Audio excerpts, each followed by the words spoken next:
علي بي رسول الله في بعض الأيام وقال السلام عليك يا فاطمة فقلت عليك السلام قال إني أجد في بدني ضعفا فقلت له أعيذك بالله يا بتاه من الضعف فقال يا فاطمة ائتيه بالكساء اليماني فقتلني به فأتيته بالكساء اليماني فقتيته به وسرت أنظر إليه وإذا وجهه يتلألأ كأنه البدر في ليلة تمامه وكماله فما كانت إلا ساعة وإذا بولدي الحسن قد أقبل وقال السلام عليك يا أماه فقلت عليك السلام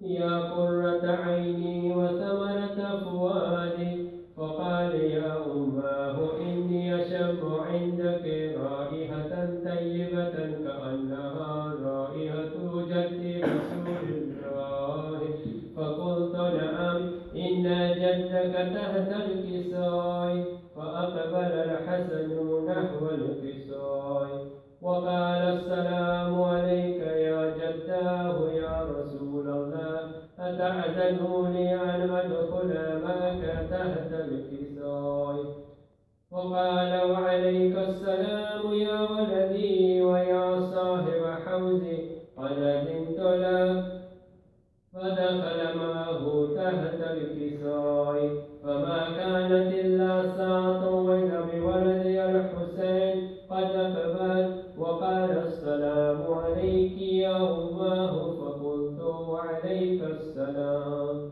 يا ولدي ويا قرة عيني وثمرة فؤادي وقال لي يا أماه إني أشم عندك رائحة طيبة كأنها رائحة جد رسول الله صلى الله عليه وآله فقلت نعم إن جدك وأخاك تحت الكساء فدنا الحسين نحو الكساء وقال السلام عليك يا جدا والسلام عليك يا من اختاره الله أتأذن لي أن أكون معكما تحت الكساء وقال وعليك السلام يا ولدي ويا شافي أمتي قد أذنت لك فدخل معهما تحت الكساء فأقبل عند ذلك أبو الحسن علي بن أبي طالب وقال السلام عليك يا بنت رسول الله فقلت وعليك السلام يا أبا الحسن ويا أمير المؤمنين وقال يا فاطمة إني أشم عندك رائحة طيبة كأنها رائحة أخي وابن عم رسول الله فقلت نعم ها هو ما لديك تحت الكساء فأقبل علي نحو الكساء وقال السلام عليك يا رسول الله أتأذن لي أن أكون معكم تحت الكساء قال له عليك السلام يا أخي ويا وسي وخليفتي وصاحب اللواء قد عزمت لك فدخل علي تحت الكساء ثم أتيت نحو الكساء وقلت السلام عليك يا فتاه يا رسول الله أتأذن لي أن أكون معكم تحت الكساء قال وعليك السلام يا بنتي ويا بضعتي قد عزمت لك فدخلت تحت الكساء فلما اكتملنا جميعا تحت الكساء أخذ أبي رسول الله بطرفي الكساء وأومع بيده اليمنى إلى السماء وقال اللهم إن هؤلاء أهل بيتي وخاصتي وحامة لحمهم لحمي ودمهم دمي يؤلمني ما يؤلمهم ويحزنني ما يحزنهم أنا حرب لمن حاربه وسلم لمن سالمه وعدو لمن عاداه ومحب لمن أحبهم إنهم مني وأنا منهم واجعل صلواتك وبركاتك ورحمتك وغفرانك ورضوانك علي وعليهم وأذهب عنهم الرجس وطهرهم تطهيرا.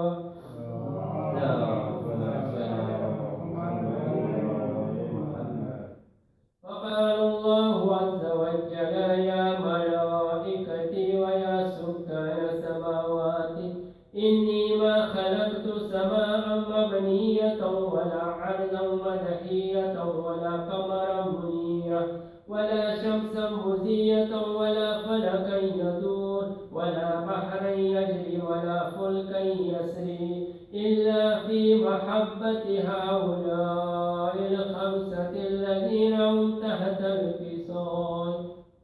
وقال الأمين جبرائيل يا ربي ومن تحت الوصال.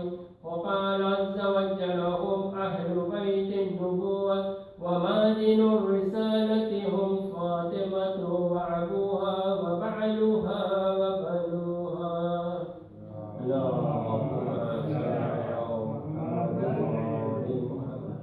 فقال جبرائيل يا ربي يتعزلوا لي أن أهبط إلى الأرض لأكون معهم سادسا.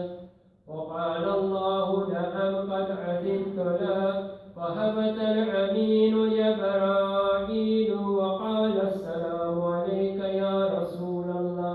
العلي الأعلى يقرأك السلام ويخصك بالتحية والإكرام ويقول لك وعزتي وجلالي إني ما خلقت سماء مبنية ولا عرضا مدحية ولا قمرا منيرا ولا شمسا مزية ولا فلكا يدور ولا بحرا يجري ولا فلكا يسري إلا لعجلكم ومحبتكم وقد عزنا لي أن أدخل معكم فهل تعزلوا لي يا رسول الله؟ فقال رسول الله وعليك السلام يا أمين وحي الله إنه نعم قد عزمت لك.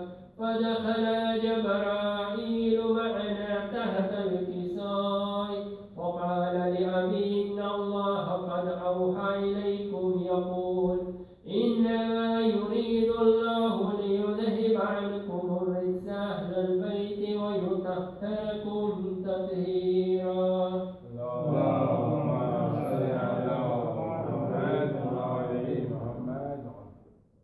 فقال علي لأبي يا رسول الله أخبرني ما لجلوسنا هذا تحت الكساء من الفضل عند الله. فقال النبي والذي بعثني بالحق نبيا واصطفاني بالرسالة نجيا ما ذكر خبرنا هذا في محفل من محافل أهل العرش وفيه جمع من شيعتنا ومحبينا إلا ونزلت عليهم الرحمة وحفت بهم الملائكة واستغفرت لهم إلى أن يتفرقوا. فقال علي إذن والله فزنا وفاز شيعتنا ورب الكعبة. فقال النبي ثانيا يا علي والذي بعثني بالحق نبيا واصطفاني بالرسالة نجيا ما ذكر خبرنا هذا في محفل من محافل أهل العرش وفيه جمع من شيعتنا ومحبينا وفيه محموم إلا فرج الله همه ولا مغموم إلا وكشف الله غمه ولا طالب حاجة إلا وقضى الله حاجته. فقال علي إذن والله فزنا وسعدنا وكذلك شيعتنا فازوا وسعدوا في الدنيا والآخرة ورب الكعبة.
کسی کے نام پہ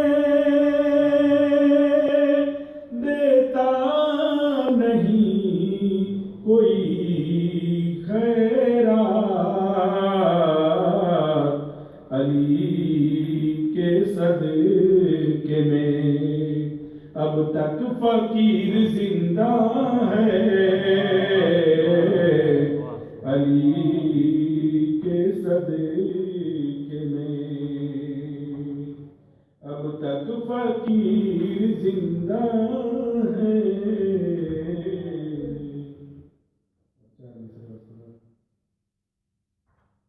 خدا پرست وفائے امیر یاد رہے،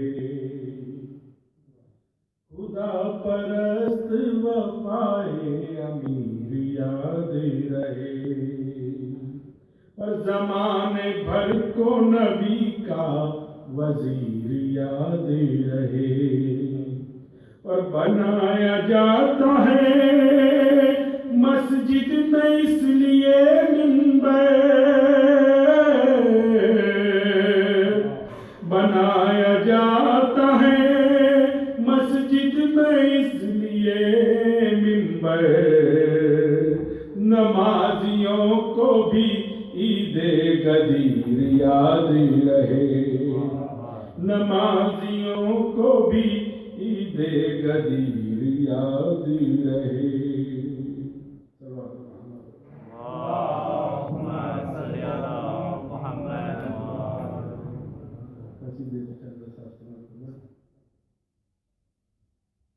راز ہم پر کھلا غدیر سے ہے، راز ہم پر کھلا غدیر سے ہے، کہ راز ہم پر کھلا غدیر سے ہے،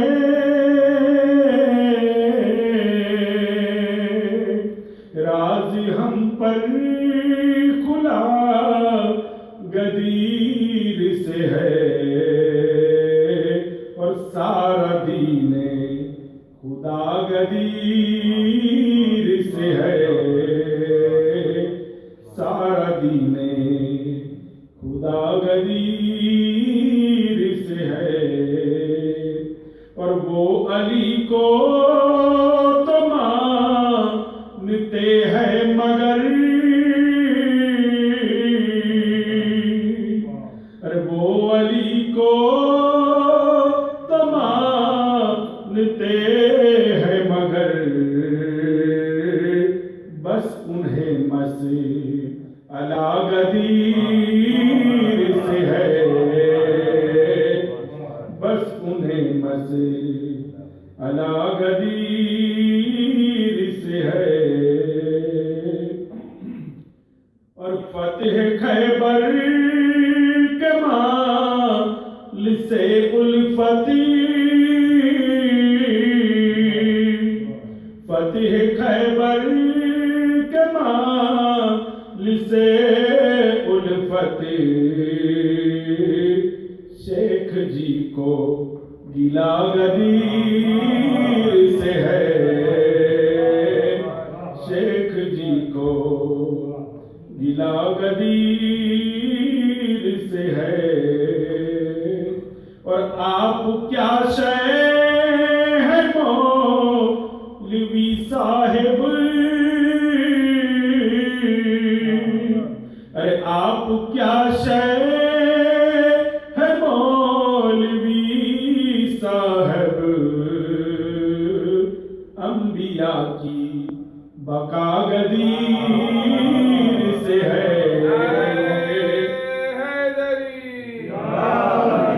انبیاء کی بقا غدیر سے ہے،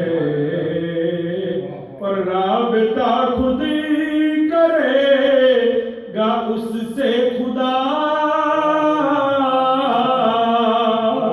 ارے رابطہ خود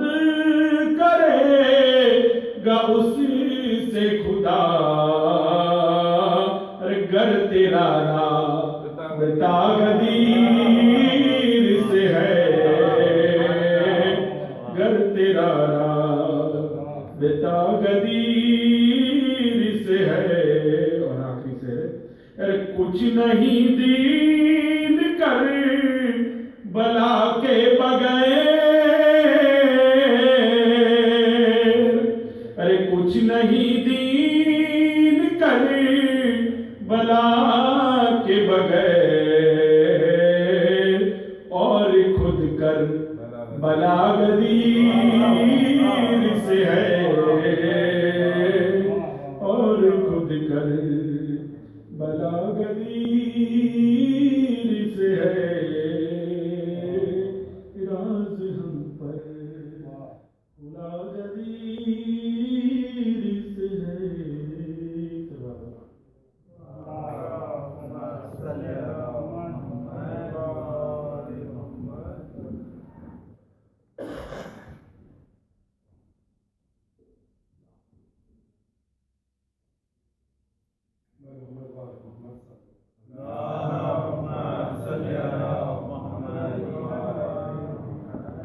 آپ کی جیسے جو بات پیش کرتا ہوں، چار حصے سے اپنے حصے کے ثواب کا آغاز کرتا ہوں کہ چشمے تصورات سے دیکھا جو عرش پر، چشمے تصورات سے دیکھا جو عرش پر، کوئی نظر نہ آیا کبیر و صغیر میں، چشمے تصورات سے دیکھا جو عرش پر، کوئی نظر نہ آیا کبیر و صغیر میں، میں نے کیا سوال فرشتے کہاں گئے،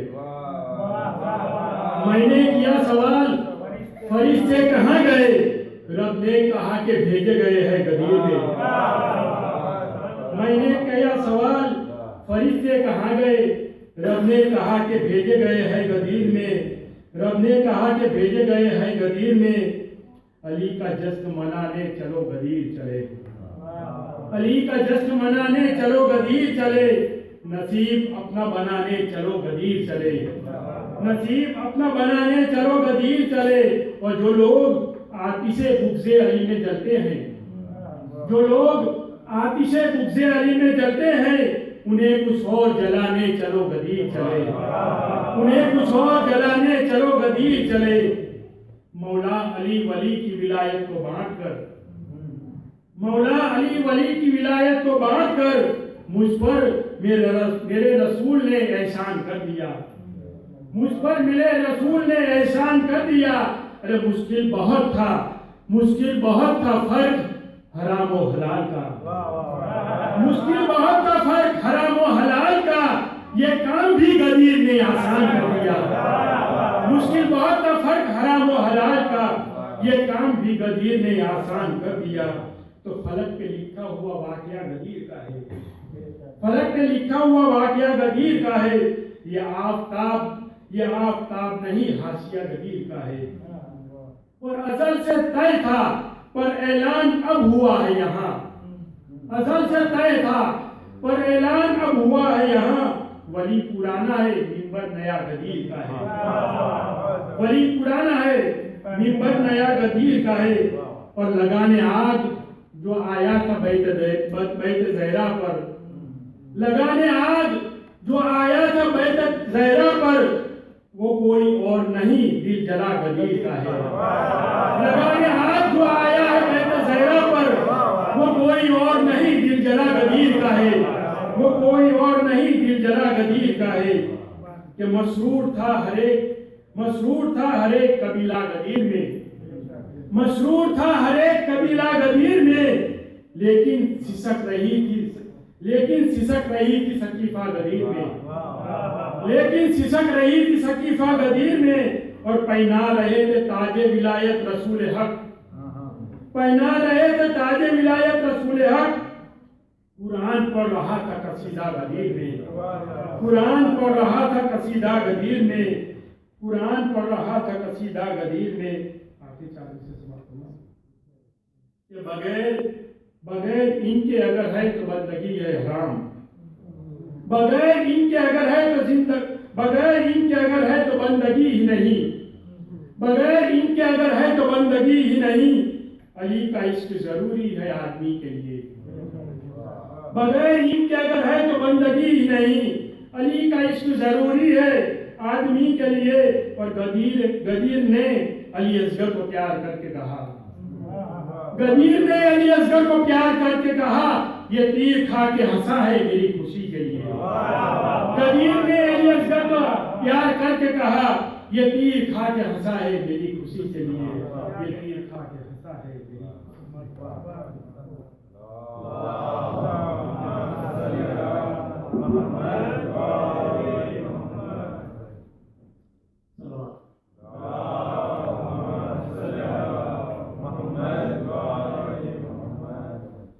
سلام جناب امیر المومنین پر، جنہوں نے رسالت و بقا دی اور تذکرہ عید غدیر جو ہے وہ اصل میں تکمیل دین خدا ہے۔ اسی حوالے سے دو شعر اور چھوٹی سی منقبت آپ سب کی سماعت کی نظر۔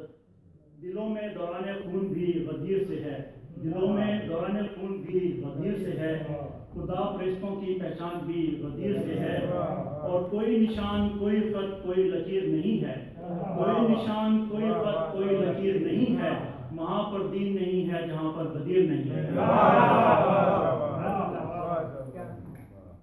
ہے جشن تاج پوشیے حیدر غدیر میں،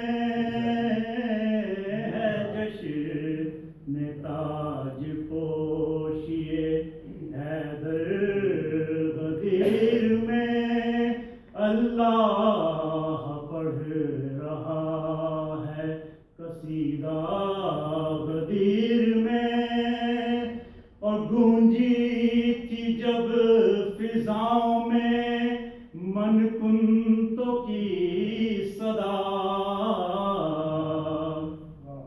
گونجی تھی جب فضاؤں میں من کنتوں کی صدا، حق جلوگر تھا دوشے نبی پر غدیر میں، حق جلوگر تھا دوشے، اور منبر پہ آفتاب امامت ہوا عیاں،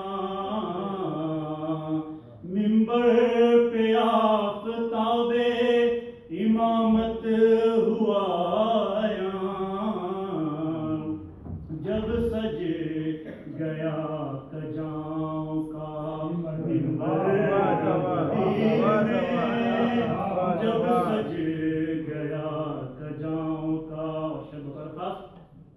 ان کو ہوا نہ دھوپ میں احساس تشنگی،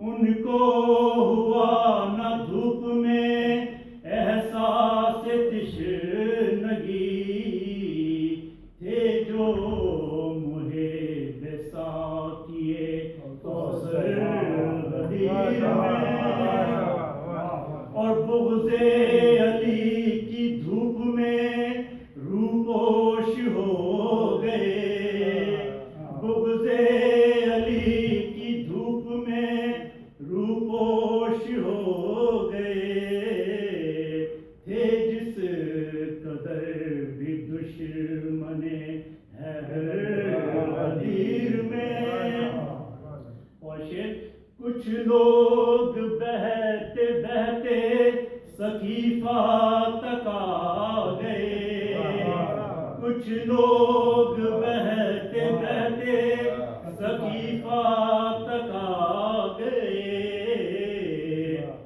آیا تھا جانے کتنا پسینہ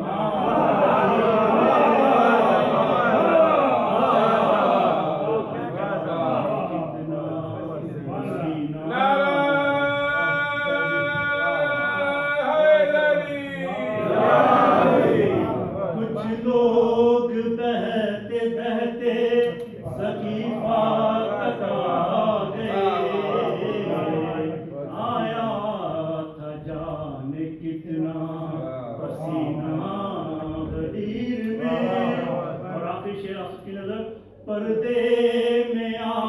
آفتاب رسالت چلا گیا،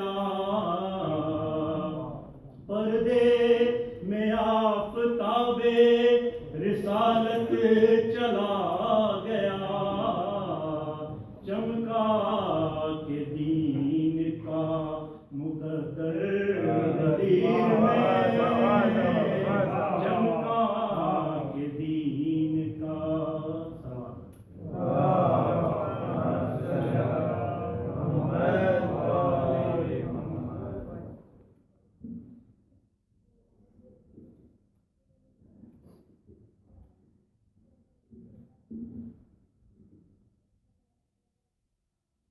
محمد وآل محمد صلی اللہ علیہ وسلم۔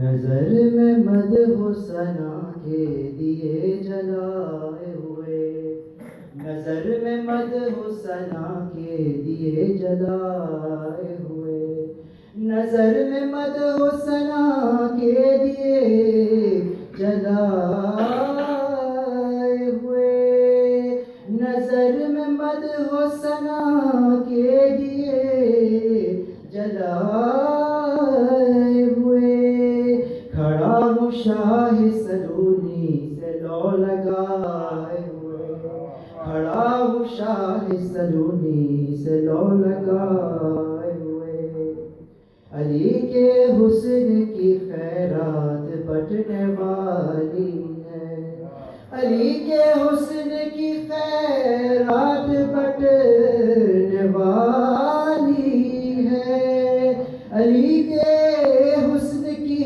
خیرات بٹنے والی ہے، فلک نشین بھی ہیں بوریاں بچھائے ہوئے، فلک نشین بھی ہیں بوریاں بچھائے ہوئے، دیا علم نہ جنہیں مصطفیٰ نے خیبر میں، دیا علم نہ جنہیں مصطفیٰ نے خیبر میں، پڑے ہیں قبر میں اوندھے وہ منہ پھلائے ہوئے، پڑے ہیں قبر میں اوندھے وہ منہ پھلائے ہوئے،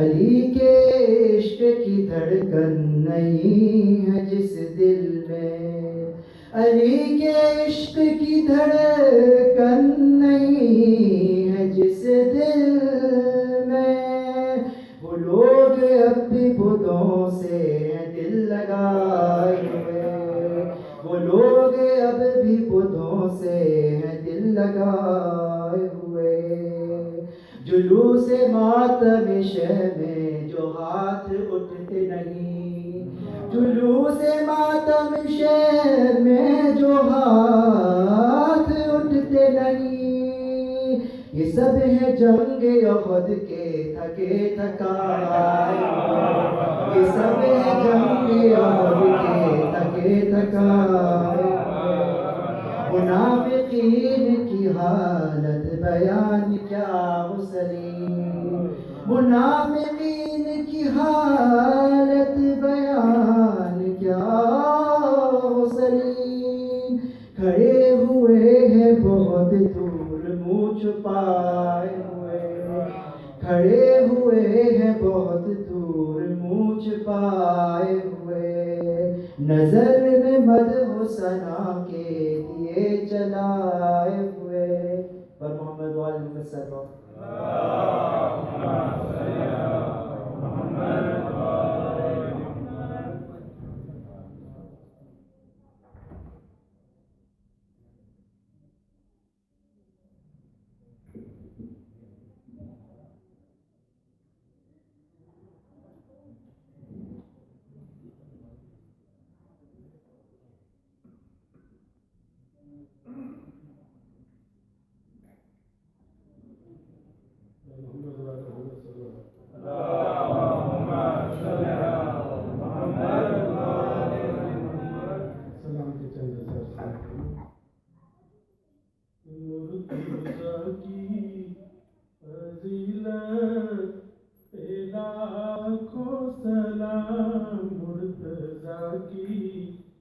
فضیلت پہ لاکھوں سلام، مرتضیٰ کی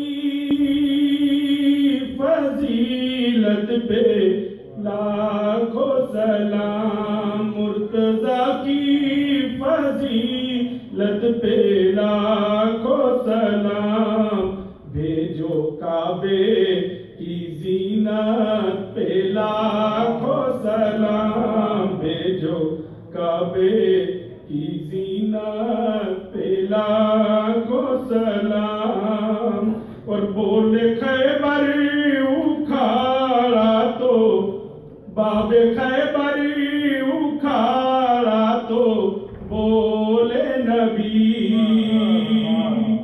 باب خیبر اکھاڑا تو بولے نبی، میرے بھائی کی قوت پہ لاکھوں سلام، میرے بھائی کی قوت پہ لاکھوں سلام، کہ ایک بھی سب کو بھوکا نہ سویا کوئی، ایک بھی سب کو بھوکا نہ سویا کوئی، مرتضیٰ کی حکومت پہ لاکھوں سلام، مرتضیٰ کی حکومت پہ لاکھوں سلام، جس کا مولا ہوں میں اس کا مولا علی، جس کا مولا ہوں میں اس کا مولا علی، مصطفیٰ کی وصیت پہ لاکھوں سلام، اور آخری سے کہ فرض مجلس پہ آؤ تو پہلے کہو، فرض مجلس پہ آؤ تو پہلے کہو، بی بی زینب کی محنت پہ لاکھوں سلام، بی بی زینب کی محنت پہ لاکھوں سلام، فرض مجلس پہ آؤ تو پہلے کہو، بی بی زینب کی محنت پہ لاکھوں سلام، مرتضیٰ کی فضیلت پہ لاکھوں سلام،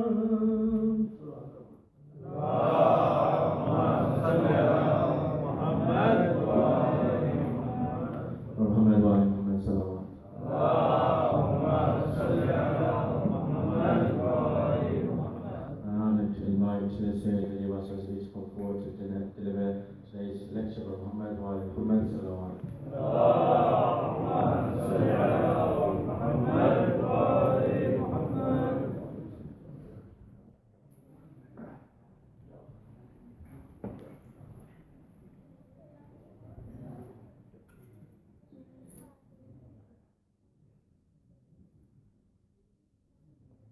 نعرہ تکبیر، نعرہ تکبیر، نعرہ رسالت، نعرہ رسالت، آج کے دن ہے واقعی نعرہ دل لگانے کا، بغیر ریزن کے بھی انسان خواہی مستعدد کا بھی ثواب ہے، نعرہ حیدری،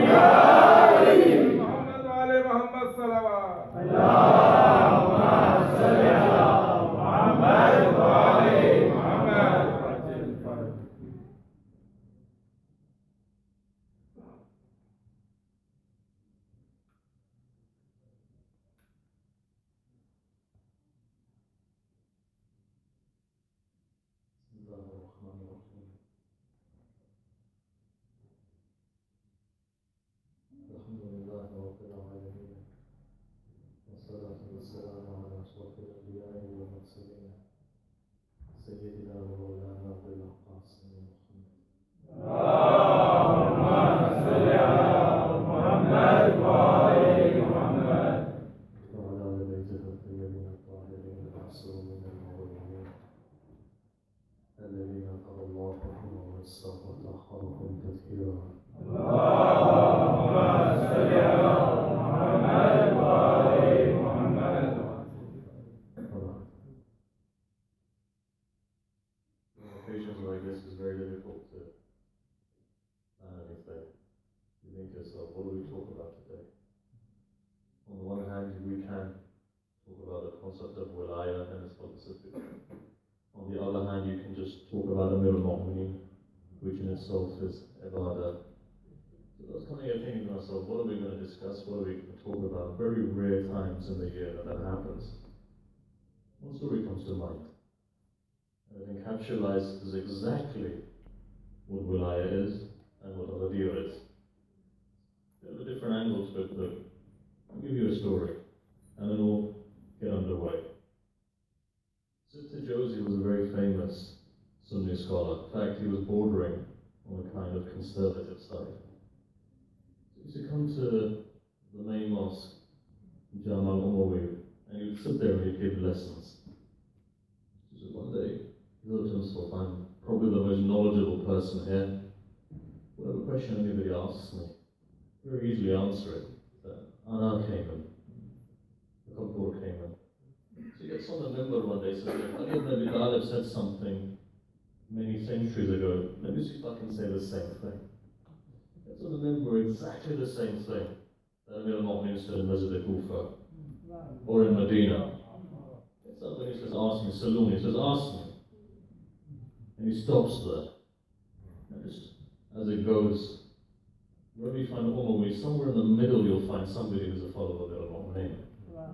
At that moment, this woman was sitting there, she couldn't take it. She gets up, she says, can I ask you a question? He says, of course you can ask me a question. He says, I've got a question for you. History narrates this, not me, history narrates this. I'll ask you a question. He says, what's the question? He says, is it wajib to bury somebody after they die? He says, of course it's wajib, you must bury somebody after they die. He says, can I ask you a question then, just to follow up? He says, yes. In Tabari it says that somebody's body was left for 3 days on the roads of Medina.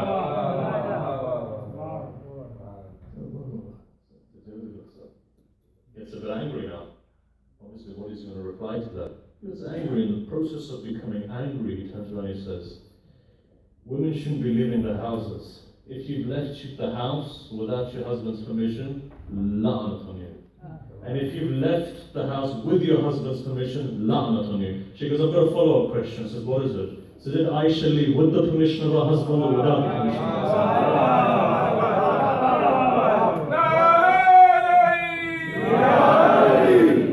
Sister Josie took his arm and chucked it on the floor. He says, only Ali ibn Abi Talib could have said Saloni. So anyhow, this is where we start off from. It's given me some time to think as to what direction we're going to take this in. But anyhow, today is a day which is fadilah for all of creation. From Adam to Khatam. Every prophet understood what today was. You see, a lot of Islam comes down to symbology. This morning I was looking at the Asma of Idris. As you know, Idris was the first person to bring Ulum al-Ghariba. Multiple books on that, either within Hebrew or within the Pahlavi narrations that you have from the time of the Husayn Empire and so forth. You look at it and you see everything is symbology. Islam plays a huge part on that because the physical world requires symbols. So in the same way, Eid E Ghadeer is such. So you go back, Ibrahim chucked into the fire. The day the fire became cold, Baradan wa Salama, was today. In the same way, you look at it and you see Musa goes in front of Fir'aun. Him going in front of Fir'aun with Harun, the day was Eid E Ghadeer. In the same way, when Musa stood there in front of the water and he hit it on the ground and the water separates, the day was the day of Ghadeer. In the same way, when Musa decides to choose Yusha bin Nun as a successor, the day was Ghadeer. In the way that Isa alayhi salam, before he went as well, he chose Shimon, the day was Eid E Ghadeer. And funnily enough, 25 years later, after the third passes away, the entire crowd comes to the house of Amir al-Mu'mineen. The day was Eid E Ghadeer. 25 years before that, they may have rejected him. 25 years after, all of them were assembled on his house. What does Amir al-Mu'mineen do on that day? He tells the world the difference between Khilafat and Imamat.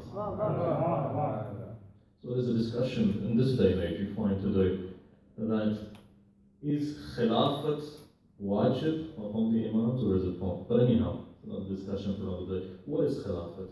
It's the philosophy behind that. And the entire discussion in this class, is politics part of Islam or is it not part? When we divide politics into Siyasat al-Umawi and Siyasat al-Alawi. So anyhow, it's a discussion for another day.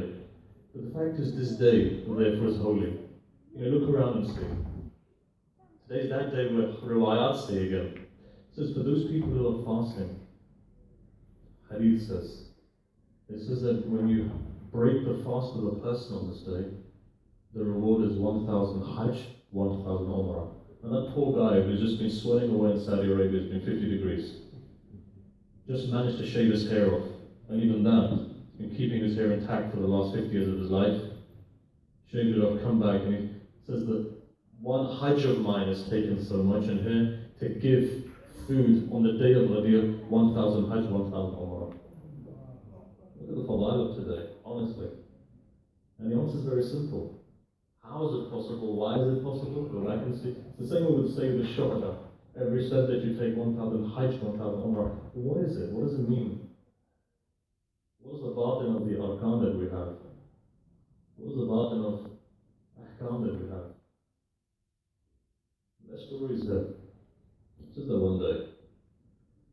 And they put it in a parable to explain why 1,000 Hajj, 1,000 Umrah. Give you an example. A king decides to go into the desert, loses his way. 3 days go by, hungry and thirsty. Hungry and thirsty. From a distance he sees what? He sees that there's a house there. Seems that there's somebody inhabiting that house. Goes, knocks on the door, an old woman comes out. She says, it seems like you're thirsty. She had one cow, takes the milk, gives the milk to the king. The king drinks. She says, look, I can see you're not satisfied. I have one cow. There's a couple of you here. Why don't I slaughter my cow and give you the meat? King eats. After eating the meat, he says to his courtiers, what should I give this woman in return? Quran says, what should I give? You know the reply comes? Somebody says, why don't you give her 10 cows? Another person says, give her 100 camels. The king looks up and says, even if I gave her half of my kingdom, it's not enough. She saved my kingdom to what it is today. Reply comes, says, Husayn ibn Ali and Amir al-Mu'mineen, will I save this religion? If Allah says 1,000 Hajj and Umrah, what's 1,000 Hajj and Umrah for the sake of Allah? That's what you're here for today. Hajj in and of itself, what is Hajj? From Arafah all the way, what is Hajj? Philosophy of Hajj is what? Your entire life. Your life, that's the philosophy. Where you start, from that unity to the multiplicity, and then movement back again. Mullah Sadr's philosophy is encapsulated in that movement that you find on Hajj, if we had time to go into. But we don't. The main thing is this though. There's always a batin of everything, every action. You look at some of the khutbahs of Amir al-Mu'mineen, people would think they're ghulu, and that's not the case. It's batin for everything. You go deeper, you delve deeper. What is Amir al-Mu'mineen? Why did the Prophet have to get intonation? Why say it after Hajj? Hajj is preparation. The Hujjaj, the shape, the hero, symbolizes rebirth. After being born again, essentially, then Allah says, Ya ayyuha Rasul balligh. What does he say? He says to the nation, go dress in white. All of the Hajjis were going from Medina wearing white. They came to Mecca. Why white?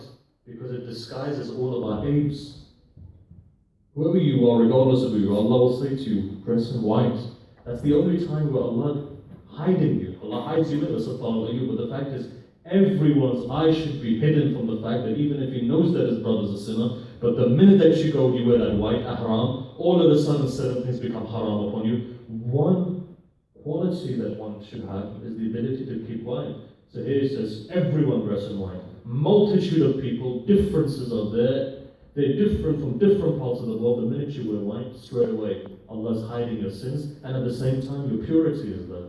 From that movement, that entire movement of Hajj goes, until the final moment where you shave your hair off. What does that mean? That means rebirth. Essentially, if a person is thinking, the entire consciousness is changing. There's a refinement taking place. After all of that, then the Prophet of God says, now that we're going back, now that everybody's pure, now call all of them, because purity is required to take this message. If after that people are not pure, then it's another discussion. But the fact is, purity is there. At that moment, Allah says, Ya ayyuha Rasul, it calls everybody together. There, the Wilad of al-Mu'mineen, 23 years have gone by the Prophet's prophecy. First age, prayer was made wajib. Second age, fasting was made wajib. Fifth age, hijab was made wajib. Sixth age, alcohol was forbidden, and so forth. The entire evolution of Sharia that takes place in stages. That evolution, and it gets to that point where Allah says, Ya ayyuha Rasul balligh. Adam to Khatam, every single message is there. Every message is there. Adam, from Adam all the way down. 23 years of the Prophet's prophecy. If this message isn't delivered, everything is wiped out. That's what's important. Are people ready to take that message? Why? What is it about Amir al-Mu'mineen? What is it about this Imam? What is it about this Imam that makes me drunk in the Ishq of Amir al-Mu'mineen? What is it about this Imam that makes me, for example, Habib ibn Mawahib put his head down on the door of this Imam? What is it about this Imam? Tell me. Anybody who loves him, right, in such a way. Also Allah says, friends of Amir al-Mu'mineen, lovers of Amir, even if you were to chop their necks off, they wouldn't leave Amir al-Mu'mineen. Enemies are such, even if you give them the world. Amir al-Mu'mineen is the mizan, you see. Rasulullah is not the mizan. This is why you notice, munafiqeen are around the risalat. You don't find any munafiqeen around the imamat. Sidq comes through. Tawheed, anybody can claim to follow Allah. Nabuwa, is this what a munafiqun is that? But when it comes to Amir al-Mu'mineen, what did you say? Imam al-Muttaqin. Around him you find Muttaqin. Around him you find people who are ahl. Around him you find the sahib al-sirat, the imam. They're special. There's a difference there. There's a difference between him and others. He's that sif. He's the one who takes you to those magnitudes. What takes you on this journey. So what is the middle of Ask yourself the question. What makes Imam so great? What is this haqiqat al-alawiyah? Where does it start off from? And you've got these khutbahs of the Imam where, look at the way that he describes himself. First ayah salat, please.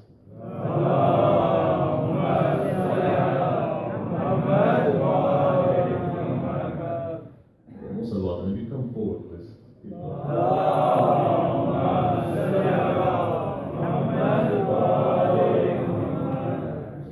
More salawat, please.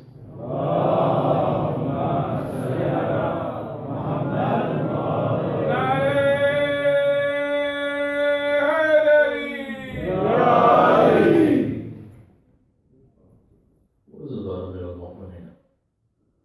It's a hadith that you've heard. I'll explain that hadith. Hadith answer. It's very famous, you heard it from the member. Imam says, look, all of the haqaiq all of realities of creation, all of realities of substances, all of that is found in the Quran. There's 6,600 verses of the Quran. It's multi-layered, has an entire universe inside. And then as the tradition continues, and you've all heard it, all of that Quran and its reality found in the Fatiha of the Quran. And all of that reality found in the Bismillah. And all of that reality found in the Ba. And Amir al-Mu'mineen here, when he talks about that substance, the dot that creates everything, he says, I'm that create. I'm that function, that creator that creates all of that. Now what's the meaning behind this? Look, with the Surah Al-Hamd, you have 4 realities in that surah. Those 4 realities represent creation. The Bismillah is represented by Jibreel. Right? Bismillah ar-Rahman ar-Rahim. Alhamdulillah, Rabbil Alameen, Malik Yawmiddin. 4. From these four names come out, right? Allah, Ar-Rahman, Ar-Rahim, Rabb. These four, all of Alam Khan, from the beginning to the end, are symbolized within this. 4 angels therefore hold up Alam Khan. Jibrail, Israfil, Mikael, Israel. 4. Malik Yawmiddin, Israel. Bismillah ar-Rahman, you find Jibrail. 4 angels uphold 4 words, 4 sentences or statements that uphold the entire universe. Right? Now break that further. Alif is Israfil. Ba, Wakil Ba is Jibrail. Right? Jibrail is the one where Amir al-Mu'mineen then says what? Why? Jibrail brings down Wahi. Here Amir al-Mu'mineen says all of the knowledge of creation, all of the Quran, in the Ba, and the dot, under the Ba that creates. Why is that important though? Jibrail's existence, and some of our older books, Sheikh Qummi narrates it as well, it says also the Nur of Wilayah, Nur of the Aimma, that Jibrail was created. It was the Nur of prophecy, it was the Nur of Rasulullah Nabi al-Mu'min essentially that created Jibrail. Jibrail is that substance that contains all of creation. So whenever a prophet's intellect is illuminated, Aqla Qudsi, as Ibn Sina says, it goes back to one reality, and that reality is Jibrail.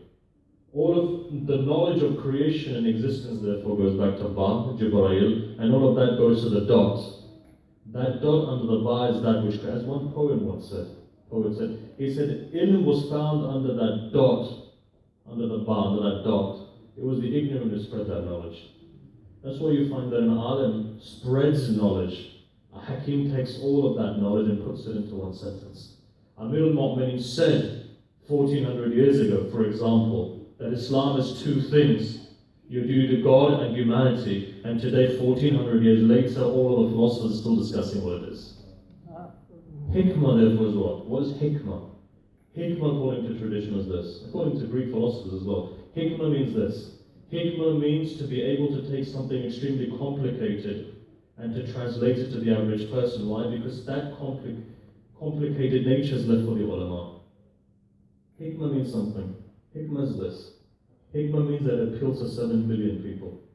Hikmah should be such that 7 billion people can understand in their own language. And Amir al-Mu'mineen is that person who takes that hikmah and spreads it. What is Haqiqat al-Alawiyya therefore? Haqiqat al-Alawiyya is this. He's al-Insan al-Kamil. Al-Insan al-Kamil is that person who is the manifestation of Allah's Asma and Sifat. When Amir al-Mu'mineen walks therefore, what is it?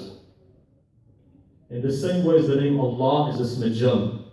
All of the names of Allah come together on one name. That is the name of Allah. In the same way within the entire creation, Ali ibn Abi Talib is Ism Jam. All of Allah's creation, Rububiyyah, walks when Ali walks. Why? The Rabb is a sifat of Allah. Right? Manifestation of Rabb is found in Ali. It's not uluhiyah. Let me explain what I'm trying to say. Allah is Allah. Ghayb al-Ghayub. Right? You have the af'al of Allah, you have the sifat of Allah. Then you have the dhat of Allah. When Amir al-Mu'mineen says, Man arafa nafsuhu faqad arafa rabbahu, he doesn't say you can understand Allah. He says you understand Rabb, Rububiyyah. What is it? Rububiyyah comes under the af'al of Allah, creation, that which is created. The manifestation of creation is Ali ibn Abi Talib. Right? When Amir al-Mu'mineen walks, all of the Asma and Sifat of Allah walk. Had Ali not been there, you would not have understood Tawheed. Go back along Majlis narrates it. 6th Imam al-Islam says, Nahnu asma al-husna. We are the beautiful names of Allah. Why are they the beautiful names of Allah? A name is something that you understand something with. Your name is Muhammad, for example. When I look at you, Muhammad, that's you. Description comes through a name. Allah is understood through names, but the description of the name can only come to light when it's implemented. When Ali ibn Abi Talib shows the Rahman, then you understand what Rahman is. Right? When he shows all of these things. This is why an Imam is wajib. There has to be a living Imam at any time. That Imam holds up Alam al-Kawn.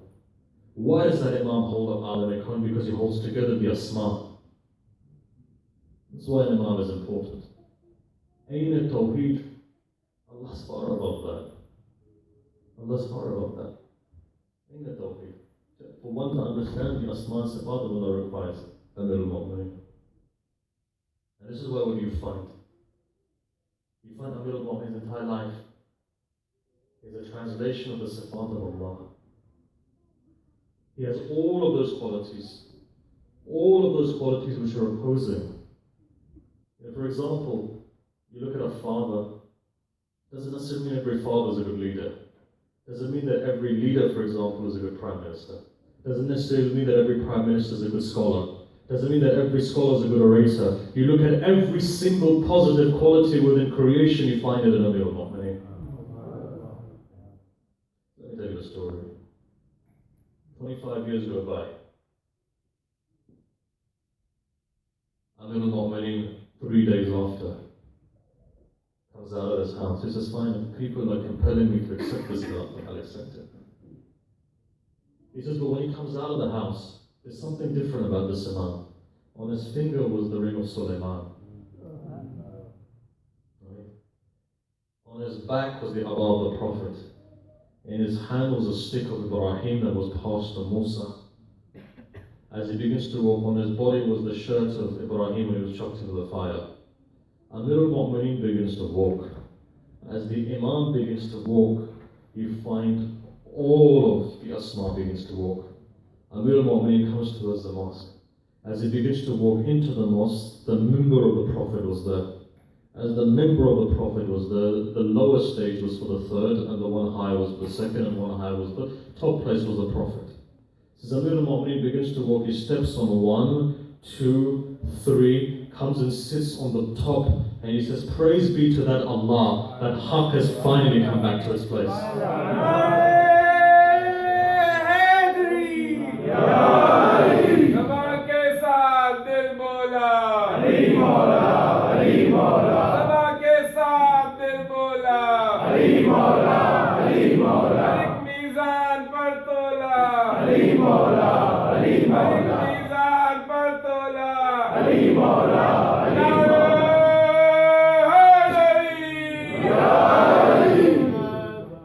So the moment Amir al-Mu'mineen, so straight as you know, he says, ask me before you lose me.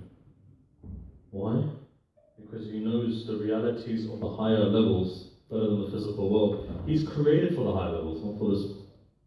So ask me. So what happens? Somebody asks the question, Mawla, tell me how many hair do I have on my head? Like, even if I was to tell you, it's no way of you counting it, but I can tell you something. In your house there's a child. That child of yours will be the killer of my son. Right? So I will pass, ask the question. So people were asking questions like this. All of a sudden silence falls. When Allah Majlis in it says silence falls. As silence falls, an old man walks through those doors and comes towards Amir al-Mu'mineen.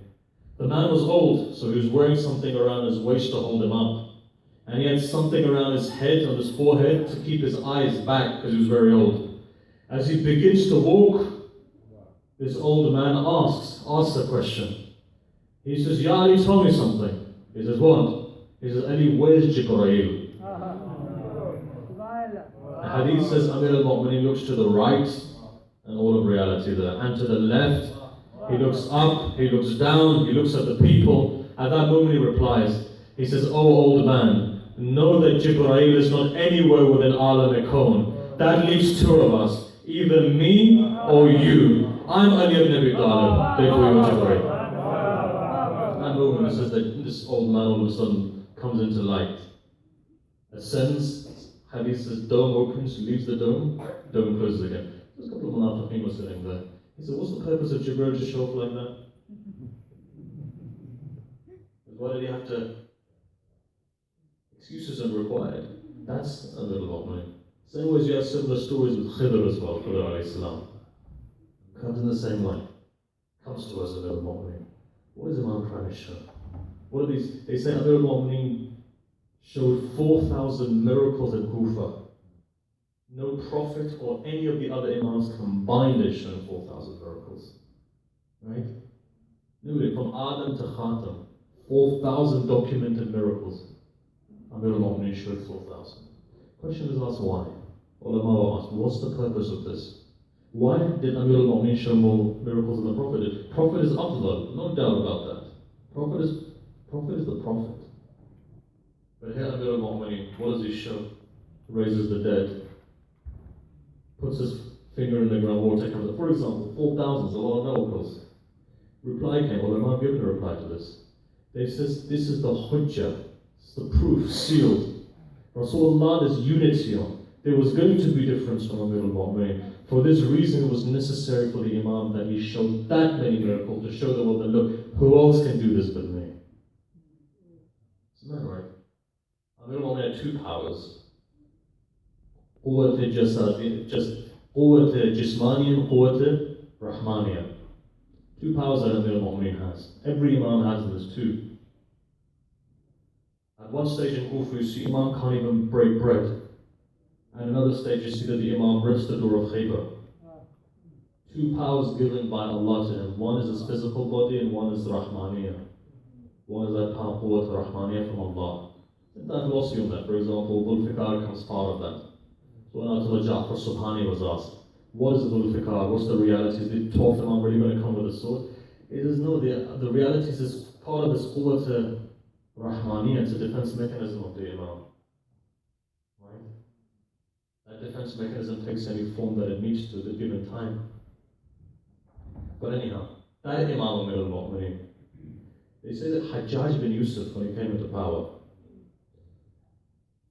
he says, look, it's been a long time. I haven't tasted the blood of a Shia.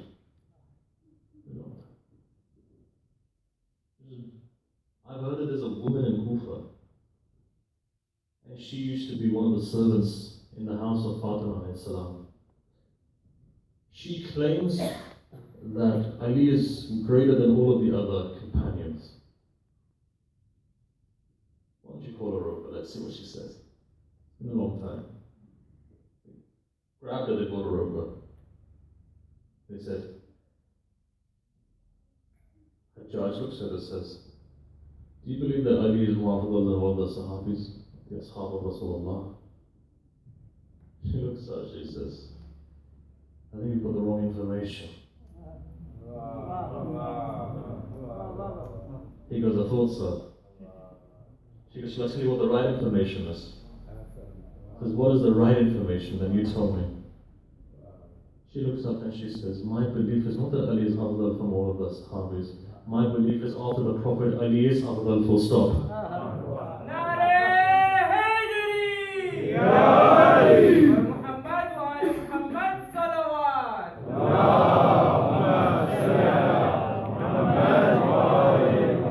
You know that for a woman it's not even wajib. She could have done taqiyya and left. In fact, at that position, that situation, taqiyya becomes wajib on many people. She doesn't know. You don't want to do taqiyya. Show it at right? Did you look at your children as well? I'm going to finish this tradition in a minute, but look at your own children. Look at your own selves. You know when ISIS came into Iraq, see some of the youth who were there when they were captured. In our generation, those youth were told, curse Amir al-Mu'mineen. What do? Praise Amir al-Mu'mineen. There's a picture where a guy stabbed head to toe. People were stabbing him. They said, refute the Imam. He says, no. What is it about the Imam that you're willing to sacrifice your children because of it? What is it? Mothers wait up for their children, but when it comes to the Imam, mothers are telling their children, go. That's a miracle. That's a miracle of Ishq. And it burns inside of you. That love inside. This woman with the same thing. Ishq was burning in this woman. It's burning. You know, Hajjaj says, he says, look, what's this kufriyat?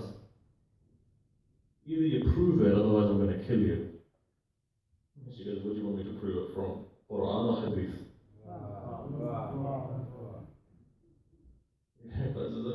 Quran then. She says, my Ali is afdal from all of the prophets in the Quran, by the final prophet. Says, what do you mean? And she starts starts. She said, look, I'm going to start off slowly so you can understand and I'll get more complicated. So for example, Adam. Because for example, Adam, what about Adam? He ate the wheat, didn't he? He says yes. Allah said Tarka Ola, right? Says yes. Says my Ali throughout all of his life only ate barley. It starts off like that. Smaller arguments, she begins to build up. Argument begins to go up. For example, Nuh, Ibrahim, Musa, Isa. In this way, what you find is she's building these arguments up to take it to a stage, to take it to a level, to take it to a level. And she turns around and she says, I heard from the Prophet of God. It's a hadith. I heard from the Prophet of God. And again, you know who narrates this? Ibn Hajar Makki. Ibn Hajar Makki was that person who quite hated the Shia, wrote an entire book, tried to destroy them. He narrates this. And that says the following thing. She says that, look, certain companions came to Rasulullah and they asked him, Ya Rasulullah, I've got problems. Can you pray to Allah that He removes my problems? Rasulullah raises his hand and says, Bihaqqa Ali. So this one person goes back to the second person who was standing there. He says, Rasulullah did pray for me. One problem was relieved, there's another problem. He says, what's that problem? He says, what's this Bihaqqa Ali business? He says, let me go as well and see. Next one goes to Rasulullah, says, I've got a problem. He says, Inshallah, Allah will solve it. Bihaqqa Ali. Again, he comes along, and both of them are sitting there. Says, look, what is this Bihaqqa Ali? Everyone that goes to the Prophet, Bihaqqa Ali. Says, we've even been eavesdropping on the ladies. He says, Bihaqqa Ali. He says, maybe if Ali has a problem, then what will Rasulullah say? So the second one says to the first, and he said, then he'll say, Bihaqqa us. So let's see if that happens or not. So they're praying, may Ali have a problem. One day as it goes, a middle moment, when he decides to go, comes to Rasulullah. He says, Ya Rasulullah, we have a problem. Can you pray for a solution? No. Both of them come running. They're listening. Rasulullah raises his hands. He says, Bihaqqa Ali, Allah solved Ali's problems. Oh, both of them come and say, Ya Rasulullah, what is this issue? He says, what do you mean? He says, Bihaqqa Ali. I had a problem, Bihaqqa Ali. He had a problem, Bihaqqa Ali. Salman has a problem, Bihaqqa Ali. Miqdad has a problem, Bihaqqa Ali. Ali has a problem, Bihaqqa Ali. Rasulullah looks up and says, when I have a problem, I say to Allah, Bihaqqa Ali. Chaman, chaman, kali, kali. Ali, Ali, Ali, Ali. Chaman, chaman, kali, kali. Ali, Ali, Ali, Ali. Nagar, nagar, gali, gali. Ali, Ali, Ali, Ali. Nara.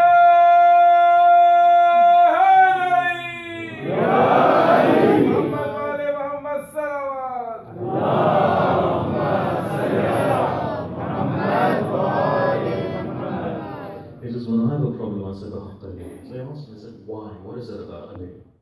And Rasulullah replied, he says, because Ali is the most madhloom of my ummah. Nobody's understood him. Because Mazloom ibn Ali, nobody understood him. He says, most madhloom. When you ask Allah for the sake of our madhloom, Allah grants. That's what Allah said. He's giving a secret. He says, look, Ali is madhloom. If you want to ask for the sake of Ali, Allah accepts.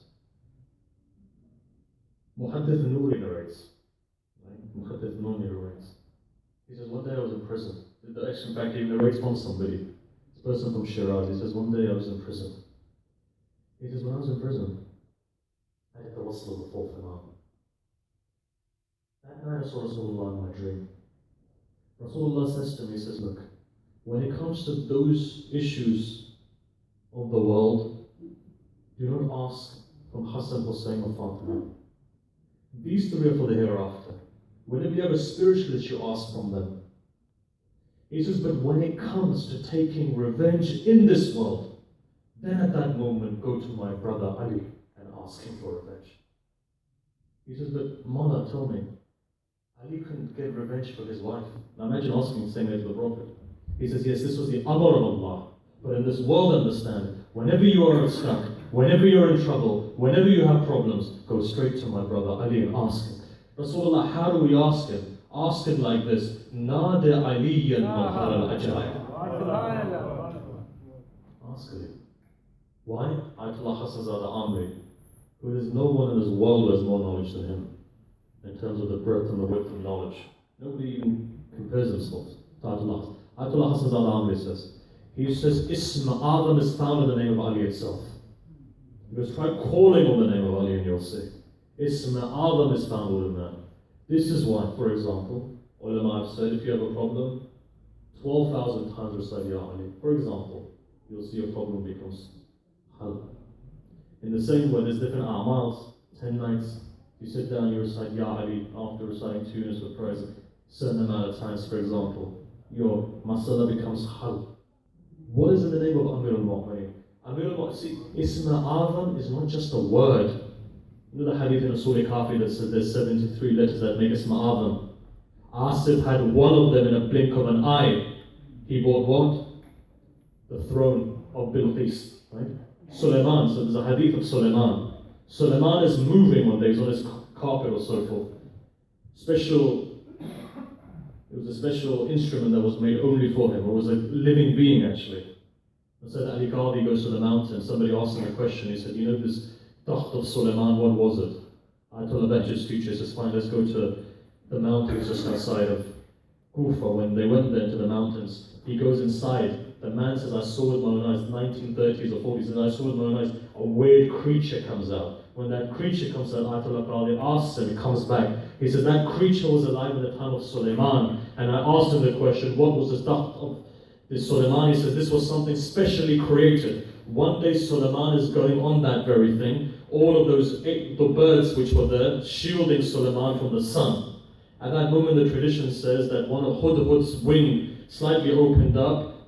A ray of light comes onto the forehead of Sulaiman. Sulaiman looks up and says to him, he says, why is this ray of light coming to me? And don't you know that it's wajib to defend and protect the Prophet? Do you want me to put you to death for doing something which is haram? It's wajib on you to shield the Prophet like this, right? This is a small prophet in comparison to the big prophet. Now think about this.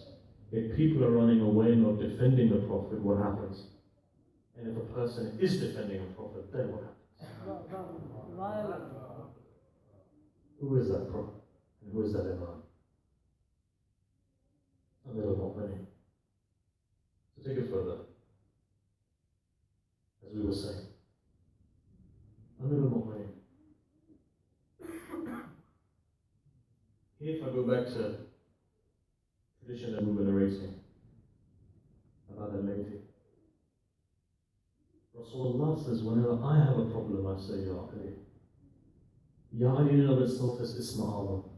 Isma Adam is not just words. Here when the Imam says that one Asif had, Adam had 8, Musa had 4, Isa had 2, Ahlul Bayt, so we have 72 of these. What is it? What is Isma Adam? Isma Adam is not a word. Isma Adam is a reality. Isma Adam is a reality. That reality opens up inside of a person. That's when Isma Adam becomes Isma Adam. So like Ayatollah Kashmiri once, who died in 2002, said once a man came to him and asked him, oh, give me Isma Adam. He says, look, I have the Amal for Isma Adam, but I can't give it to you. He says, why? He says, you're going to have to ask Amir al-Mu'mineen for it. He says, how am I going to ask? He says, do this Amal, Amir al-Mu'mineen will come, you can ask him. 10 days went by. This person says, every night Amir al-Mu'mineen comes to me, but I don't have the courage to ask him. He says, so I'll just take it away from me. He says, it's the I see the Imam, I can't ask him. My tongue stops. What is Isma Adam? Isma Adam is a reality, it's a haqiqah, it's not just a word. It's a reality. It's like when Abbas Kuchani, for example, the successor to Qadi in Najaf, Abbas Kuchani says, he says, look, he says, one day I was walking through Najaf. When I got to a distance, I saw there was a man there. That man, thin man, small man, but he's lifting these boulders, big boulders, and he's putting it to one side. So I looked at him and I asked him, I said, look, you're such a small guy, and you're lifting up these boulders. He said, what's the story? Abbas Kuchani, whom is narrating, died in 70s. So he says, look, I asked him, and he says, okay, you want to know? I'll tell you. He says, one day, when I was in charge of this madrasa in Najaf, a man came to me, says to me, do you have a spare room for me to live in? Because I'm very poor, I come from far away, all I require is a room. So he says, I spoke to the people there, and they didn't really want to give him a place. But they said, fine, there's a place in the basement that has no lights. If he wants it, tell him take it. So Askushani says that this man said to me, I said, if you want the place, take it. This man comes downstairs, he says, I'll take it. He says he cleaned up the entire basement for him to live in. So this man was lifting up the boulders. He says an entire day had gone by, this man wasn't leaving. The room, the basement. He says at night time I came downstairs to see this guy alive or dead. When I went downstairs, I saw this man was reading Quran. When I looked from his eyes, light was coming out and he was reading Quran. So I looked at him at that moment and I asked him, I said, what is it that has taken you to the level where this is darkness and you're reading like this? He says, I can help you get that power, but it's not for you. He says, when I begged him for the sake of Imam Zaman, at that moment he says, fine, I'll give it to you. But on the condition that you do exactly what I say. For 40 days you're going to fast. And at iftar time you're going to eat what I give you. It must come from my hands and nobody else's. He says, fine. He says, after the first day he came, he gave a walnut to him. This guy looks up and he says, what is this walnut going to do for me? He says, when I put it in my mouth, the reality of the walnut became apparent to me. And the next day when he said, I gave me another fruit. But this fruit, as fruit is connected to all of creation, slowly but surely my vision, my basira began to increase. For example, from 1 mile to 10 miles to 50 miles to 100 miles to 1,000 miles to 10,000 miles. He says half of the world by the 39th day, that reality of the world was opening up to me. On the 40th day when I came downstairs again, I saw that there was meat freshly prepared for me. I thought, right, must be my Eid. I ate from that meat. He says, when I ate from that meat, I felt a bit different. When this teacher of mine came and he said, didn't I tell you you're meant to eat from only my hands? He said, but I didn't realize. Can anybody have access to my room? He says, no, I told you, I gave you an instruction. Eat from only my hands. He says, from today onwards, me and you no more. He says, day by day my power came down. It's now at base level, but this is the power that's remaining. From that a'mal of 39, 40 days that I did. Khulasa was this. He's saying that Isma Adam is something that comes inside of your heart and opens up. It's not just a name, it's not something recited. Isma Adam therefore is found in the name of Ali itself. When a person recites this name, the seed goes in the heart and it begins to expand. This is why, for example, Sayyid Mahdi Bahr al-Ulum says, 121 times recite Ya Ali at Fajr time. Right? Why? In the same way many other ulama have said, you have a problem, 40 days recite 1,000 times Ya Ali. What is it about the name Ali which is Isma Adam? What is it about this name? Let me give you a story. People talk about, is Nada Ali okay to recite, is it not okay to recite, should we recite it, shouldn't we recite it? Let me tell you something, some of the greatest Urafa have recited Nada Ali to become Urafa. Some of the greatest. Ayatollah Kashmiri would say, Mafhum, that person who Ahl Qum would say after Saddam came into power, that if we ever wanted to do ziyarah of the Haram of Amir Mu'min, we'd see Ayatollah Abdul Karim Kashmiri. When he walked, it was as if Najaf was walking. That Ayatollah Kashmiri says, whenever I had a problem in Najaf, I would go to the Sahan of the Imam and recite 7 times Nada Ali, and Allah will solve my problems. Which Nada Ali is that? Okay, that is a different story.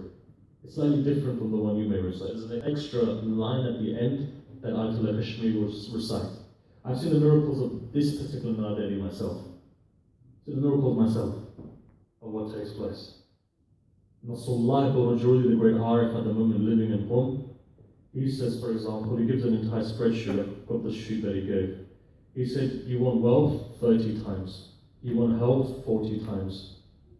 You want children 7 times. For example, he gives the entire, how many times one recites Nada Ali for which haja that they have.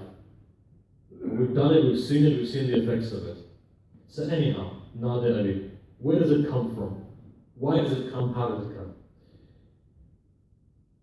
That's one of the secrets of the Ahlul Bayt. Even within that, people today, see, whenever there's a discussion, right, always one marja comes. I remember when there was a discussion, is Ziyarat Ashura authentic or not? Yes, okay. Mazala Qadim, I've seen from the hands passed down from Sayyid Murtada, Sayyid Rabi. The exact Ziyarat Ashura is there. Where people say it was only 200 years old. The exact book, authenticated by the University of Toronto, it's been in my hand. It's Ziyarat Ashura, 1,100 years old. From there is written Khati Nusra, which we have ourselves. So, other than that, Ayatollah Bahjat himself used to recite twice a day. So I remember we had the discussion of Hadith E Qissa, for example. Some people said it's not authentic. Ayatollah Tabaresi's 40th day, Ayatollah Bahjat walks in. The first thing all the ulama are discussing, is it authentic or not? Ayatollah Bahjat walks in, says recite Hadith E Qissa, release the Rishad after that. In the same way, whenever there's an issue, what happens when one alim comes forward to say recite it?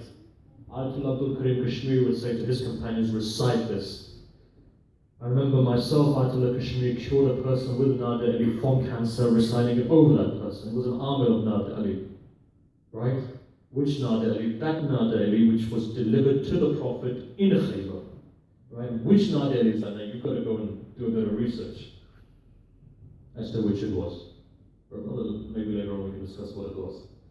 But anyhow, Hadith goes like this. Whether the hadith is authentic or not makes no difference to me. That Nadir Ali is authentic because I've seen the miracles myself.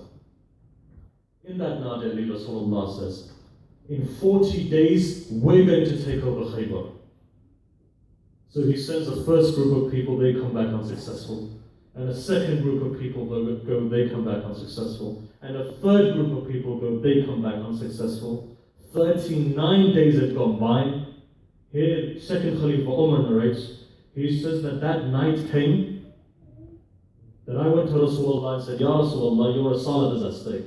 So what do you mean? He said, 39 days have gone by, we haven't been successful. Rasulullah says, look, patience, you'll see that on the 40th day, Khaybar will be ours. He says, how's it going to be ours? He says, tomorrow I'm going to give a flag at Fajr time to a man. رَجُلًا قَرَّارًا غَيْرَ قَرَّارٍ. So I'm going to give it to a man. He's going to go, my du'as will be with him. And he's going to win. Here Umar narrates, he says, I was envious of Ali on 3 things. One of those things was the day of Khaybar when Rasulullah gave him the flag. But anyhow, the tradition continues. He says, that night I couldn't sleep. I was feeling excited. In my words, I was feeling excited. I was having tickles in my stomach thinking, who's it going to be? All night, sleep is lost. Who's it going to be at Fajr time? Who's Rasulullah going to give it to? Fajr time comes. All of us come to Rasulullah. And we say to him, Ya Rasulullah, now tell us who it is. At that moment, Rasulullah says, Salman, get ready, your Mawla is coming. In the tradition, it says Rasulullah looks towards Medina and says this thing. He says, Nada aliyan madhar al-ajah. That is the power. This is a little one when he comes. Tayyul al within a second, is that Ya Rasulullah. Maybe another tradition says that his eyes were hurting. Anyhow, at least eyes are hurting. But anyhow, I'm going to walk when he comes. At that stage, the Rasulullah says, now go, flag has been given. When Amir al-Mu'mineen attacks the force of Khaybar, right? One tradition says that the head guy sitting in the middle of the fort said, has an earthquake come? He said, no. Ali ibn Abi Talib started this first battle. Nara Haydari! Amir al-Mu'mineen begins to come. Isma Adam now, imagine. You know, they say, was Ali's feet on the floor, not on the floor, how it was, how it wasn't. The fact of the matter was this. When that door was shook, they said, this guy falls off his seat. Why? Isma Adam is moving now. Isma Adam is moving. That's why. Understand this. To know Amir al-Mu'mineen is kulle iman. And anyone or anything that comes to the door of Ali in aggression is kulle kufr. Right? Today you use the term Yazid, this person's Yazid. No. There's only one Husayn, there's only one Yazid. Kulle iman is Husayn, kulle kufr is Yazid. Right? You know, you have a problem With your next door neighbor, you call him Yazid. You have a problem with the government, you call him Yazid. No. Yazid is only one. Husayn is only one. There's no Husayn other than Imam Zaman in this time. Nobody else is Husayn. Husayn is only one. In the same way, Amir al-Mu'mineen is only one. You know the sixth Imam says? He says, I wouldn't call myself Amir al-Mu'mineen because Ali is only one. What does that Ali do? Here the tradition says, no, Ali. You have a problem? Call upon Imam Ali. Call on Amir al-Mu'mineen. Revive this. Your elders did it today. You're in confusion. Whether should we recite it? Shouldn't we recite it? What's the saha to this? What's the sanad to this? Forget the sanad. Look at what ulama said. Certain things are Imam al-Kalam itself. Look and see. Not everything. Certain things are passed down from chest to chest. This is why Rasulullah had two types of companions. One was the Amr wa the Khas, Sahib al-Sir of the Imams. They were passed. For example, Jabir al-Ju'fi himself says, he says the fifth Imam taught me 70,000 tradition that he said, go and tell the people. 70,000, he said, these are for you, you can't tell anyone. When the sixth Imam came along, he says, look, this is destroying me, it's in my chest, I want to tell people. He says, go and do what my grandfather did. Dig a well, put your head in there, and then tell them inside of the well. Qal al-Baqa, 70,000 traditions. Sahib al-Sir of the Imam, these are passed down from chest to chest. Not everything has a sanad like that. The sanad is the chest to chest. This is why certain of the afkar of the Urafa being passed down from generation to generation. Passed down. Because some of the afkar of Ayatollah Abdul Karim Kashmir, some of them of Qabi, some of them are Ayatollah Bachid. Where are you going to find it? It says that my teacher said, his teacher said, his teacher said, his teacher said, his teacher said. Then what does it go up to? Imam Zaman said, for example. That was with Abbas Kashani Atullah Marhum. He said that this is an istikhara. Right? This is an istikhara by tasbih. Take it. I said, what's the sanad of this? I was young. He said, my teacher Qadi said to me. And Qadi took it from Imam Zaman alayhi salam, for example. And sometimes it happens. It's passed down chest by chest. So in this way, Ali ibn Abi Talib's name, Ism of Imam, and Nadirin in itself is powerful. Final thing, and I'm going to conclude. Gathering everything together now, from the discussion of the Asma and Sifat of Allah, all the way down to Nadir. Gather all of these together. I want to conclude on one thing. And one thing is this.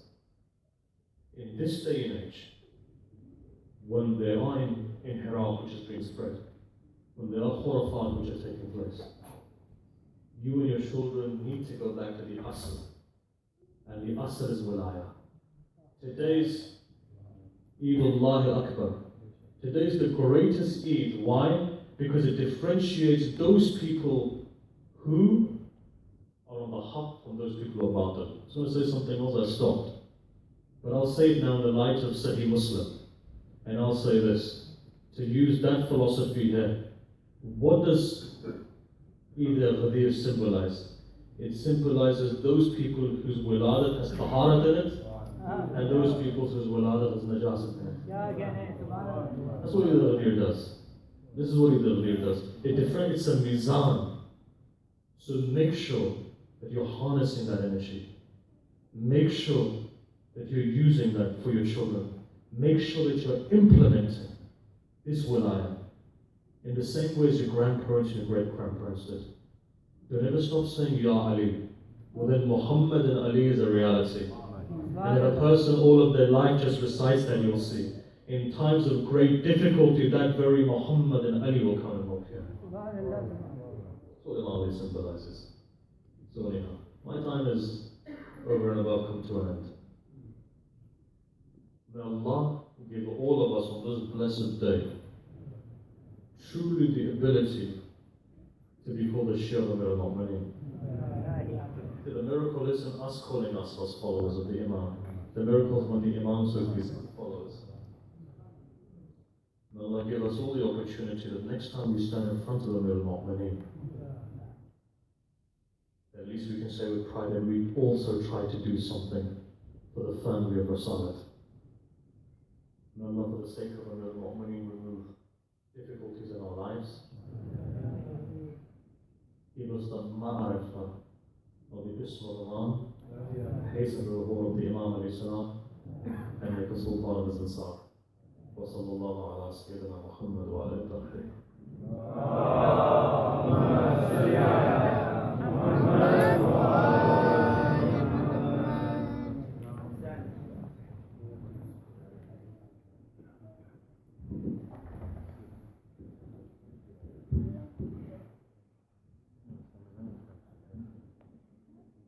محمد وعلى محمد صلوات.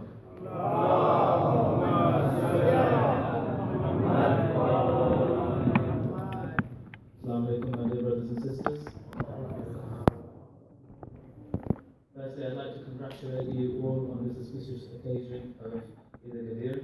Eid Mubarak to you all.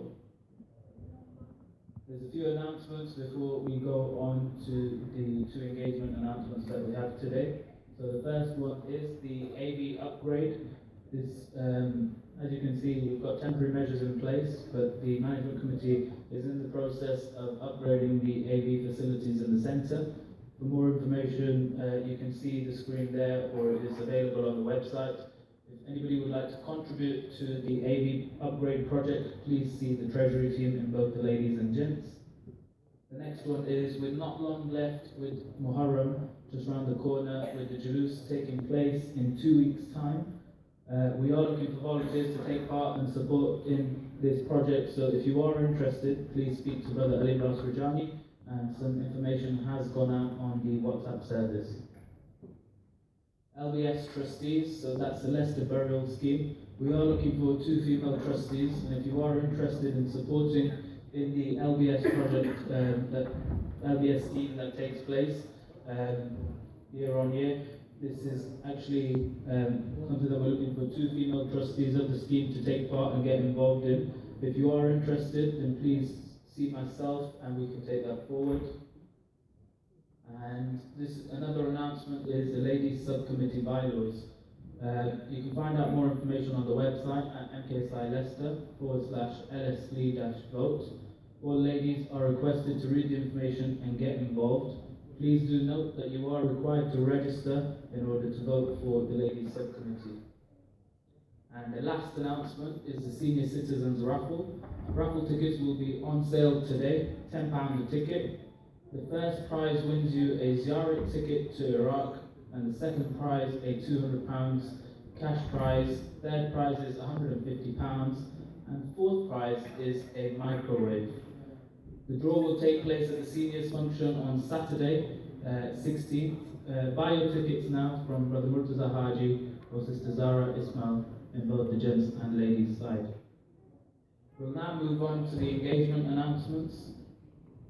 So the management committee of MKSI Leicester takes great pleasure in announcing the engagement of Shabi Zainab, daughter of Muhammad Jafar and Zakra Zaylai of Leicester, to Samir Abbas, son of Shiraz Ali and Sabra Laka of London. We can have a loud salawat.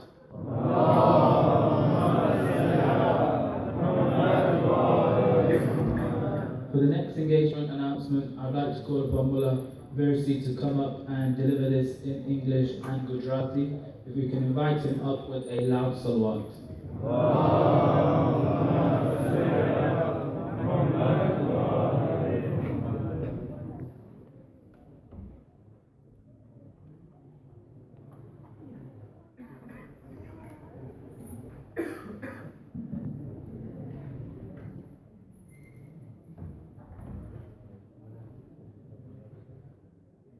محمد وآل محمد صلوات.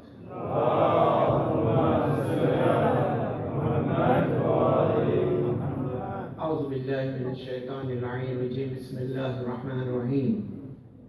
On this auspicious occasion of the event of Eid E Ghadeer,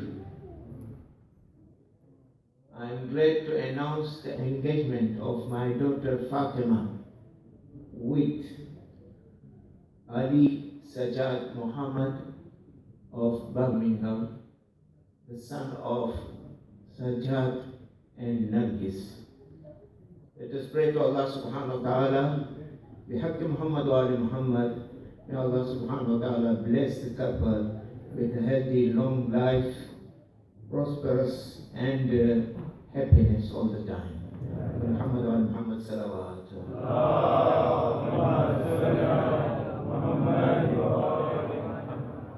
आज न ईद गदीर ने खुशी ना प्रसंग है आप हजरात समक्ष બહુ ખુશી ઉપજે છે મારી દીકરી ફાતિમાન સગપણ એનાઉન્સ કરવા માટે જાહેરાત માટે કે જેની મારી દીકરી ફાતિમાની સગાઈ ભાઈ અલી સજાદ મોહમ્મદ જે સજાદભાઈ અને નરગીસભાઈના ફરજંદ થાય એની નોંધ જમાતમાં લેવામાં આવે છે. અલ્લાહ સુબ્હાનહુ વ તઆલાની દરગાહમાં દુઆ છે ખુદાવંદ આલમ મુહમ્મદ વ આલ મુહમ્મદના સદકામાં અલી અને ફાતિમાને સુખમય લાંબુ અને તંદુરસ્ત જીવન આપે અને હંમેશા સુખી રાખે અને સિરાતે મુસ્તકીમ ઉપર બાકી રાખે.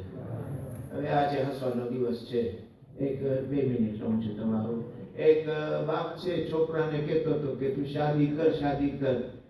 એ માનતો ન હતો. તો એક દિવસ છોકરો કે બાપા હું શાદી કરવા મને વાંધો નથી, મને બધી ઓરતોથી મને ડર લાગે છે. તો બાપે કહ્યું કે એટલા માટે તને કહું છું તું શાદી કર તો પછી એક જ ઓરતથી ડરીશ, પણ અલી તને ફાતિમાથી ડરવાનું નથી.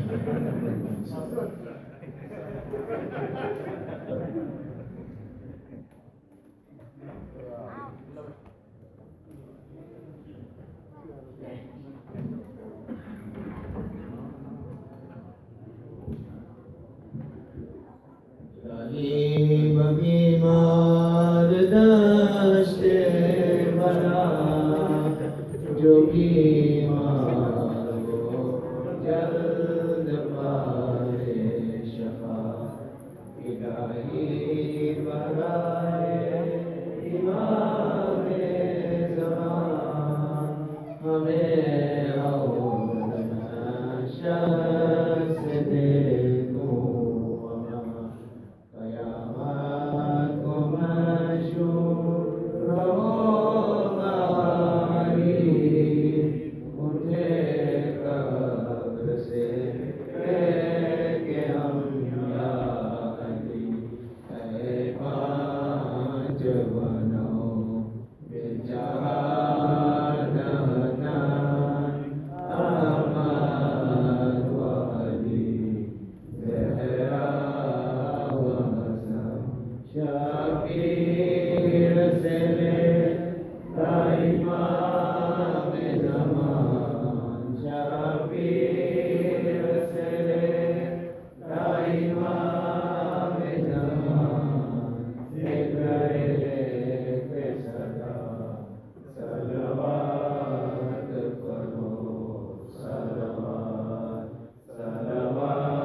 وجلت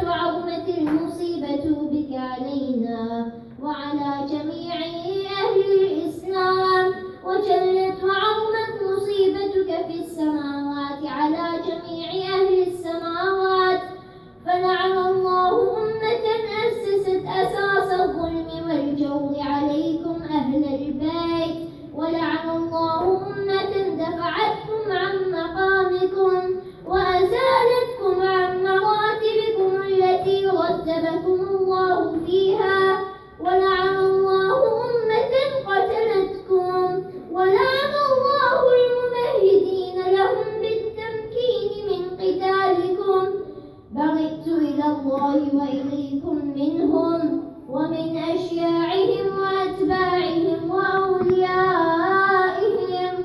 يا أبا عبد الله إني سلم لمن سالمكم وحرب لمن حاربكم إلى يوم القيامة. ولعن الله آل زياد وآل مروان ولعن الله بني أمية قاطبة ولعن الله ابن مرجانة ولعن الله عمر بن سعد ولعن الله شمرا ولعن الله أمة أسرجت وألجمت وتنقبت وتهيأت لقتالك بأبي أنت وأمي.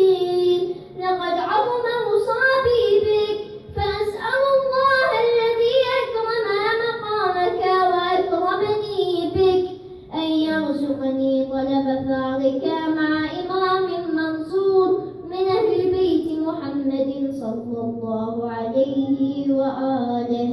اللهم اجعلني عندك وجيها بالحسين عليه السلام في الدنيا والآخرة.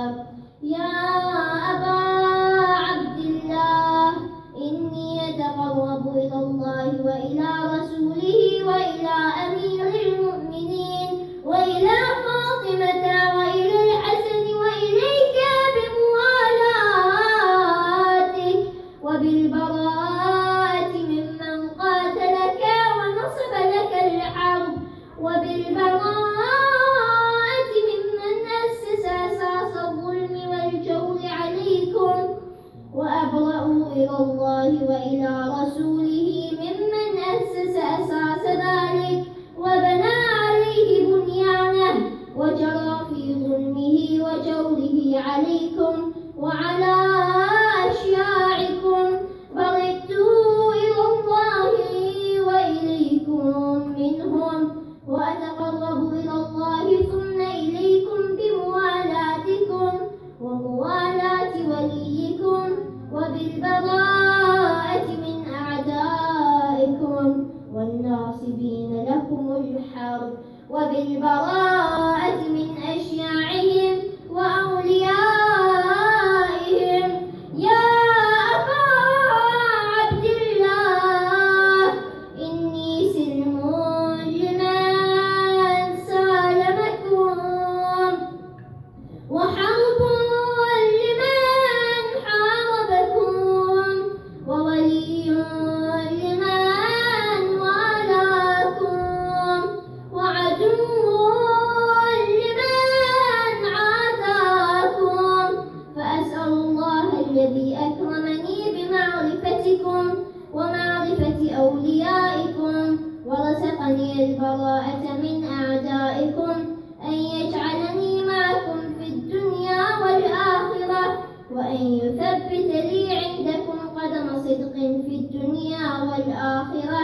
وأسأله أن يبلغني المقام المحمود الذي لكم عند الله وأن يرزقني طلب ثاري مع إمام هدى ظاهر ناطق بالحق منكم.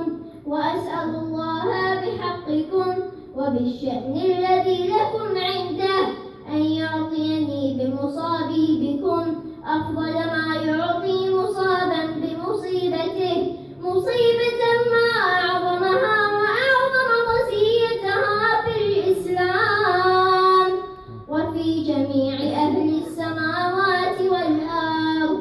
اللهم اجعلني في مقامي هذا ممن تناله منك صلوات ورحمة ومغفرة. اللهم اجعل محياي محيا محمد وآل محمد ومماتي ممات محمد وآل محمد. اللهم إن هذا يوم تبركت به بنو أمية وابن آكلة الأكباد اللعين ابن اللعين على لسانك ولسان نبيك صلى الله عليه وآله في كل موطن وموقف وقف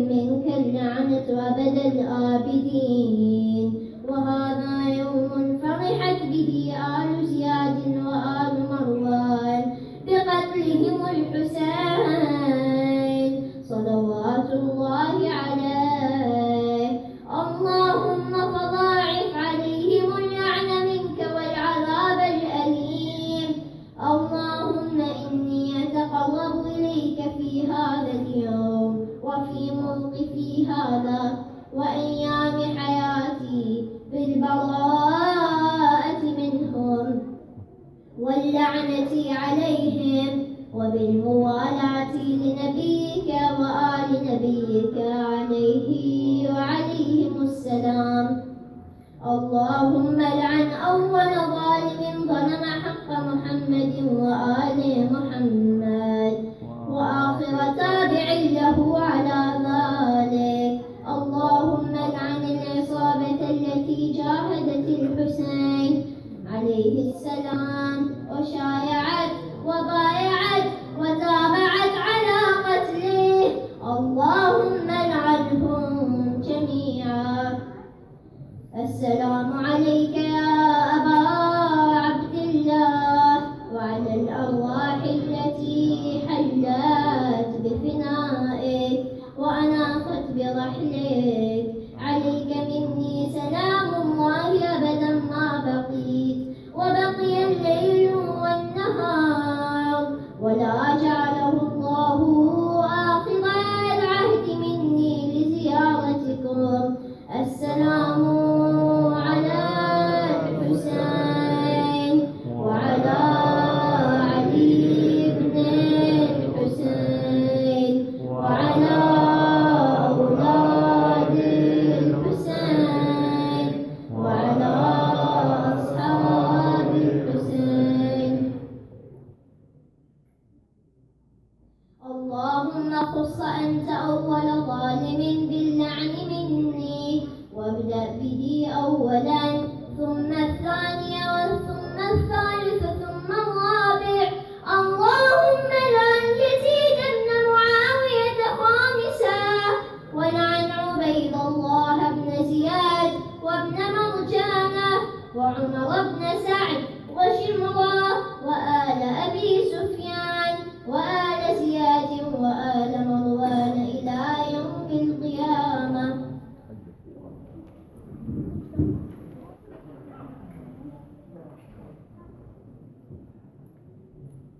اللهم لك الحمد حمد الشاكرين لك على مصابهم. الحمد لله على عظيم رزيتي.